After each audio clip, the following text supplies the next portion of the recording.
నమస్తే. 30 నెలల కాంగ్రెస్ పరిపాలన చూశాం. ఏ విధంగా వాళ్ళు సమస్యలను పరిష్కరించడంలో ఏ విధంగా విఫలమయ్యారు. అట్టర్ ఫ్లాప్ అయింది అన్ని విధాల సంక్షేమంలో, అభివృద్ధిలో, అదేవిధంగా వ్యవసాయానికి సంబంధించిన విషయంలో, విద్యారంగం లోపల, పోలీసింగ్ వ్యవస్థలో, అంటే లా అండ్ ఆర్డర్ విషయంలో ఏ విధంగా అట్టర్ ఫ్లాప్ అయిందో 30 నెలల్లోనే కాంగ్రెస్ పరిపాలన ఎట్లుందో తెలంగాణ ప్రజలు చవిచూశారు. అడుగడుగున వ్యతిరేకత కనపడతా ఉంది. ఎక్కడ పోయినా కూడా వ్యతిరేకత కనపడతా ఉంది. గత 9 ఏళ్ల కేసీఆర్ గారి పరిపాలన, ఈ 30 నెలల కాంగ్రెస్ పరిపాలన బేరీ చేసుకున్న తర్వాత విశ్వవ్యాప్తంగా, నాట్ ఓన్లీ ఇన్ తెలంగాణ, విశ్వవ్యాప్తంగా ఏ దేశంలో పోయినా, ఎక్కడికి పోయినా కూడా తెలంగాణ వాసుల నోట్ల నుంచి వచ్చే పదం ఒకటే, కేసీఆర్ మళ్లీ రావాలి, సారు రావాలి, తెలంగాణ చక్కబెట్టాలి. సర్వనాశనం చేసింది కాంగ్రెస్ ప్రభుత్వము. 30 నెలల పరిపాలన లోపల కాంగ్రెస్ పార్టీ అధికారంలోకి వచ్చి 30 నెలలు అవుతుంది. 30 నెలల పరిపాలన లోపల తెలంగాణను సర్వనాశనం, అంటే ఒక కొరివి దయ్యంలాగా బట్టి సర్వనాశనం చేసింది. ఏమైంది? రియల్ ఎస్టేట్ కుదేలైపోయింది, నిర్మాణ రంగం దెబ్బతిన్నది. ప్రత్యక్షంగా పరోక్షంగా కొన్ని లక్షల మందికి ఉపాధి కల్పించేటువంటి 2 రంగాలు కంప్లీట్ ఈ యొక్క హైడ్రా విధ్వంసన అయితేనేది, కూల్చివేతల పర్వం అయితేనేది, బ్లాక్ మెయిలింగ్ పాలిటిక్స్ అయితేనేమి, కాంగ్రెస్ నాయకుల యొక్క భూదందాలు అయితేనేది, వీటన్నిటికీ బెంబేలు ఎత్తిపోయినటువంటి 2 రంగాలు, ప్రధాన రంగాలు, రియల్ ఎస్టేట్, నిర్మాణ రంగం కంప్లీట్ గా కుదేలైపోయింది. ఆర్థిక వనరులు అడిగంటిపోయినాయి. అదేవిధంగా ఒక్క రూపాయి పెట్టుబడి రాలేదు విదేశాల నుంచి. ఇంకా పైపెచ్చు విదేశీయులు అంతా కూడా పెట్టుబడి ఉపసంహరించుకుంటున్నారు. పరిశ్రమలు రావట్లేదు, పరిశ్రమలు పక్క రాష్ట్రాలు తరలిపోతా ఉన్నాయి. కాబట్టి కొత్తగా పరిశ్రమలు రాలేదు, కాబట్టి కొత్తగా ఉద్యోగ కల్పన జరగలేదు. పైపెచ్చి ఉద్యోగాలు పోతా ఉన్నాయి. హైదరాబాద్ లోపల ఐటీ, బయోటెక్ రంగాలు తీవ్రమైనటువంటి గడ్డు పరిస్థితిని ఎదుర్కొంటా ఉన్నాయి. ఎందుకంటే పరిశ్రమలను కేసీఆర్ గారి ప్రభుత్వం లోపల వాళ్ళకి రాయితీల విషయంలో అయితుంది, వాళ్ళకి పవర్ ఇవ్వడంలోనైతుంది, వాళ్ళకు అన్ని రకాల ప్రోత్సాహకాలు ఇవ్వడం వల్ల, అప్పుడు తీసుకొచ్చిన ట్రాన్స్పరెన్సీ వల్ల కేటీఆర్ గారు, కేసీఆర్ గారు వారు వాళ్ళకు అవసరమైనటువంటి అనుకూలమైనటువంటి పరిస్థితి కల్పించడం వల్ల ఎన్నో పెట్టుబడులు వచ్చినాయి, ఎన్నో లక్షల ఉద్యోగాలు వచ్చాయి. రెవెన్యూ కూడా 5-6 రెట్లు పెరిగింది. 60,000 కోట్ల ఐటీ రెవెన్యూ నుంచి దాదాపు 3-3.5 లక్షల కోట్ల రెవెన్యూకి పెరిగినటువంటి ఉదంతాన్ని చూసాం 9 ఏళ్ల కేసీఆర్ పాలనలో. ఇవాళ మొత్తం కూడా సూచికలు మొత్తం కూడా డౌన్ చూపిస్తున్నాయి. మొత్తం కుదేలైపోయిందండి తెలంగాణ ఆర్థిక వ్యవస్థ. ఇలా అత్యంత ఘోరమైన పరిస్థితులు ఉంది. ప్రతి నెల 7 నుంచి 8,000 కోట్ల అప్పు తీసుకొస్తే కానీ నడపలేని పరిస్థితి నెలకొన్నది. మరి ఏమన్నా వచ్చినాక ఏమన్నా కొత్తగా పరిశ్రమలు పట్టుకొచ్చిర్రా, ఏమన్నా ప్రాజెక్టులు కట్టిర్రా, ఏమన్నా యూనివర్సిటీలు నెలకొల్పిర్రా, ఇంకేమన్నా ఉద్యోగ కల్పన చేసిరట? అది లేదు. మొత్తం అప్పనంగా బుక్కిరు. కాంట్రాక్టర్లకు ఇవ్వడం, 20%, 30% కమిషన్ సర్కార్ నడుస్తా ఉంది. ఇవాళ కాంగ్రెస్ పార్టీ నేతలే స్వయంగా చెప్తున్నారు, ఏదైనా బిల్లు పాస్ కావాలంటే మినిమం 10-20% ఇస్తేనే తప్ప, అప్ఫ్రంట్ ఇస్తేనే తప్ప బిల్లులు రాని పరిస్థితి నెలకొందని. ఇలాంటి దుస్థితి లోపల పబ్లిక్ పల్స్ తెలిసినటువంటి ఫిరాయింపు ఎమ్మెల్యేల్లో సీనియర్లు అయినటువంటి పోచారం శ్రీనివాసరెడ్డి అయితేనేమి, దానం నాగేందర్ అయితేనేమి, కొన్ని గత నెల రోజుల నుంచి కూడా సన్నాయి నొక్కులు నొక్కుతున్నారు. అనవసరంగా తప్పు చేశాము మేము, ఇక బీఆర్ఎస్ పార్టీలో గెలిచి కాంగ్రెస్ పార్టీలోకి వచ్చి తప్పు చేశామంటున్నారు. అంటే ప్రజల యొక్క పల్స్ వాళ్ళకి తెలుసు. ఎందుకంటే దశాబ్దాల కాలం నుంచి రాజకీయాలు నాయకులు పోచారం శ్రీనివాసరెడ్డి అయితేనేది, దానం నాగేందర్ అయితేనేది, వాళ్ళు చేసినటువంటి తప్పు తెలుసుకున్నారు. ఇప్పుడు పిసుక్కుంటున్నారు. ఎందుకు మేము పార్టీ మారాం, ఏమొచ్చింది మాకు, మా యొక్క ఈ యొక్క రాజకీయంగా వాళ్ళు దాదాపు 3-4 దశాబ్దాలు అవశేష దిశ. ఇప్పుడు వయసు రీత్యా కూడా ఆయన దాదాపు 75 ఏళ్ళు ఉంటాడు కావచ్చు పోచారం శ్రీనివాసరెడ్డి, ఈయన కూడా దాదాపు 70 ఏళ్ళు ఉంటాడు కావచ్చు దానం నాగేందర్. ఈ వయసులో మేము ఈ యొక్క చండాలమైనటువంటి మాటలు పడుతున్నాం, కార్యకర్తలు తిడుతున్నారు, తెలంగాణ ప్రజానికం తిట్టిపోస్తా ఉంది. ఇప్పుడు ఈ అపకీర్తి మూట కట్టుకున్నాం, అనవసరంగా పార్టీ మారాము, ఏదో జరుగుతుంది అనుకుంటే ఏదో జరిగిపోయింది. వాళ్ళు ఏమనుకున్నారంటే జీవిత చరమాంకంలో ఉన్నాం, మంత్రి పదవి ఇస్తాడనో లేకపోతే ఆర్థికంగా వనరులు ఇస్తాడనో. ఇక రేవంత్ రెడ్డి గారు ఎన్ని రకాల ఆశలు పెడతారో, ఎన్ని రకాల కొంపలు ముంచుండి ఎంతమంది జీవితాలు నాశనం చేసిండడానికి నేనే ప్రత్యక్ష ఉదాహరణ కాబట్టి చెప్తున్నాను. వీళ్ళకి ఇచ్చాడు. నిన్న పోచారం శ్రీనివాసరెడ్డి క్లిస్టర్కే చెప్పాడు, ఆయన ఫస్ట్ పార్టీ మారన్నాడట. ఒకటే బ్లాక్ మెయిలింగ్ అట, నువ్వు మారితేనే నీకు పైసలు వస్తాయి, మీ కాన్స్టిట్యున్సీకి వనరులు వస్తాయి, నువ్వు కాన్స్టిట్యున్సీకి ఎవరు చేయగలుగుతావు, లేదంటే మీకు ₹1 కూడా ఇవ్వనని బ్లాక్ మెయిల్ చేస్తే లాస్ట్కు 1-2 సార్లు ఆలోచించుకొని ఇక తప్పనిసరి పరిస్థితులు నేను జాయిన్ అయ్యాను. మరి చేరిన తర్వాత నన్ను ఏమొచ్చిందంటే ఏమి లేదు. 50 సార్లు వేం నరేందర్ రెడ్డికి ఫోన్ చేస్తే కూడా ఫోన్ ఎత్తలేదంట. మన ఆయన ఎవరు పొంగులేటికి ఫోన్ చేస్తే ఫోన్ లిఫ్ట్ చేయలేదంట.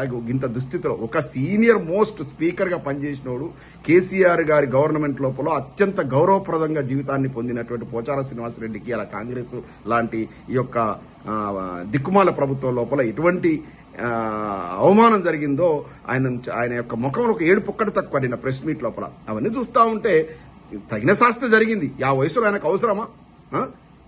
కేసీఆర్ గారు ఎంత గౌరవించిండు ఆయనను కావచ్చు. ఎందుకు పనికిరాని కేశవరావు, కేశవరావు ఎన్నడూ ప్రత్యక్ష ఎన్నికల్లో గెలవలే. కేశవరావుకు అయితే పక్కనే కూర్చోబెట్టుకునేది. అటువంటి వాళ్ళు నీచులు కాకపోతే నీచమైనటువంటి పర్వం కాబట్టి కేశవరావు అయితే బిడ్డ కోసం, బిడ్డను మేయర్, ఆమె ఎక్కడో అమెరికాలో ఎన్ఆర్ఐ ఆమె తీసుకొచ్చి హైదరాబాద్ మేయర్ చేస్తే ఆమెకు కనీసం లేడీస్కైనా కొంచెం సిగ్గు శరం ఉంటుంది. ఆమెకు కూడా అన్ని వదిలేసి పార్టీ మారి ఆ కూతురు కోసం కేశవరావు, అదేవిధంగా ఈ యొక్క పోచారం శ్రీనివాసరెడ్డి లాంటి ఇంత రాజకీయ నేపథ్యం ఉన్నోళ్ళు.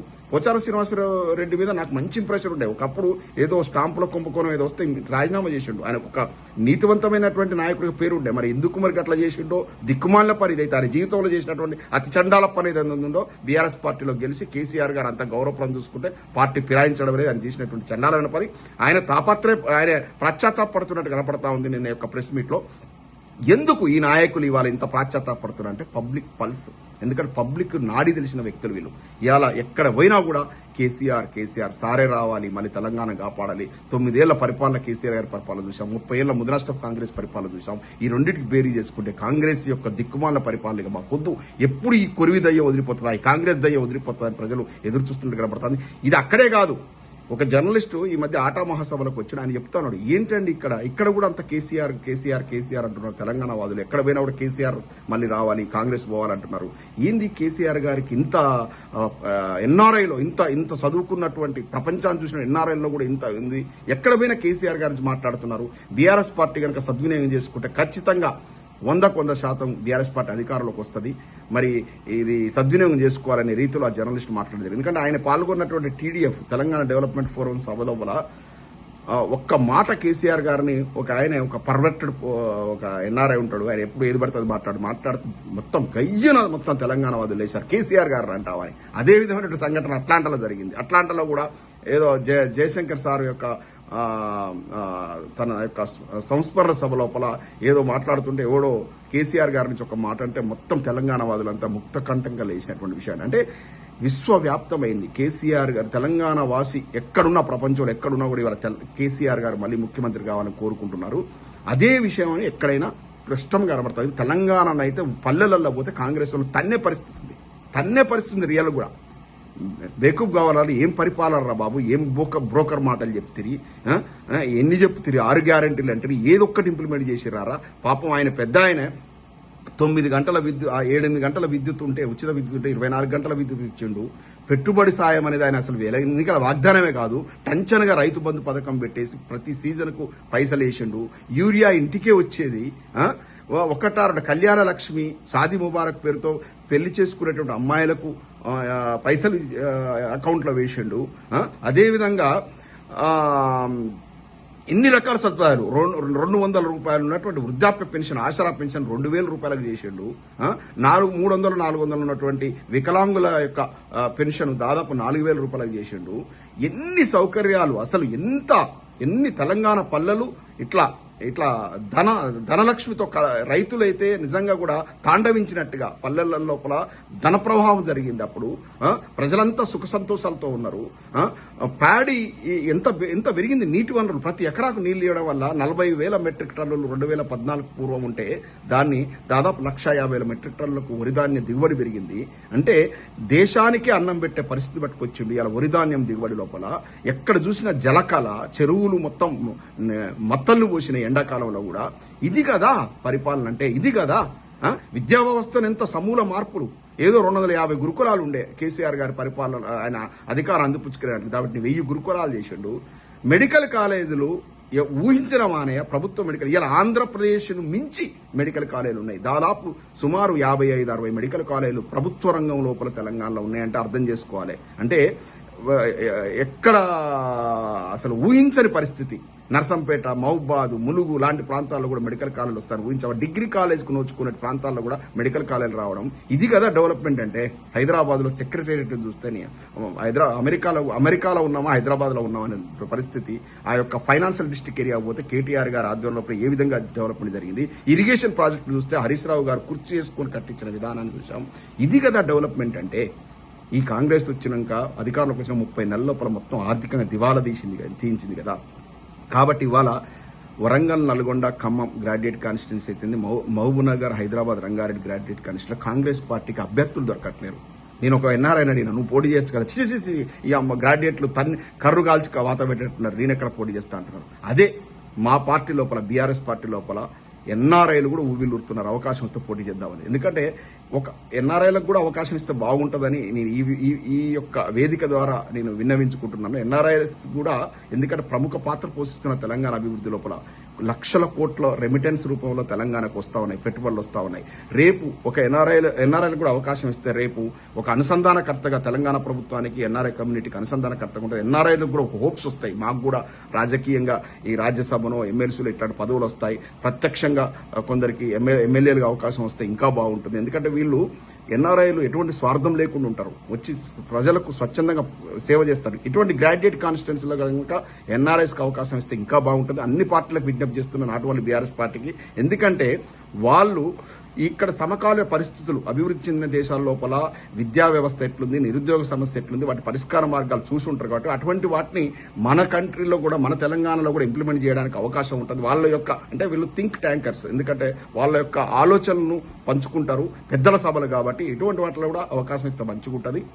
ఓవరాల్గా ఏంటంటే తెలంగాణ మూడంతా కూడా ఇప్పుడు కేసీఆర్ పట్ల ఉంది. కాంగ్రెస్ పార్టీకి అభ్యర్థులు దొరకని పరిస్థితి ఉంది. రానున్న రోజుల లోపల కాంగ్రెస్ పార్టీకి గెలవడం ఇంపాసిబుల్.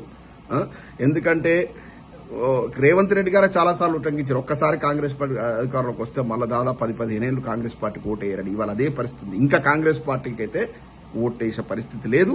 ఇంకో 2-3 టర్మ్స్ అయితే కాంగ్రెస్ పార్టీ గురించి ఆలోచన కూడా తెలంగాణ ప్రజలు చేయని పరిస్థితి ఈ 30 నెలల పరిపాలన చూసిన తెలుస్తోంది. అన్ని రంగాల లోపల వైఫల్యం చెందింది, అన్ని వ్యవస్థలు కూడా అస్తవ్యస్తమైపోయినాయి కాంగ్రెస్ పరిపాలన లోపల. కాబట్టి కాంగ్రెస్ పార్టీ ఖతమైనట్లే తెలంగాణ పొలిటికల్ మ్యాప్ మీద. ఇంకో 10-15 ఏళ్ల వరకు కాంగ్రెస్ పార్టీ మాట కూడా ఎత్తారు తెలంగాణ ప్రజలు.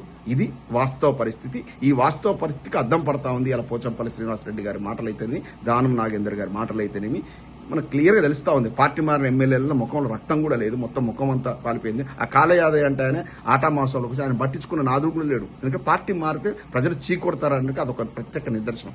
జై తెలంగాణ.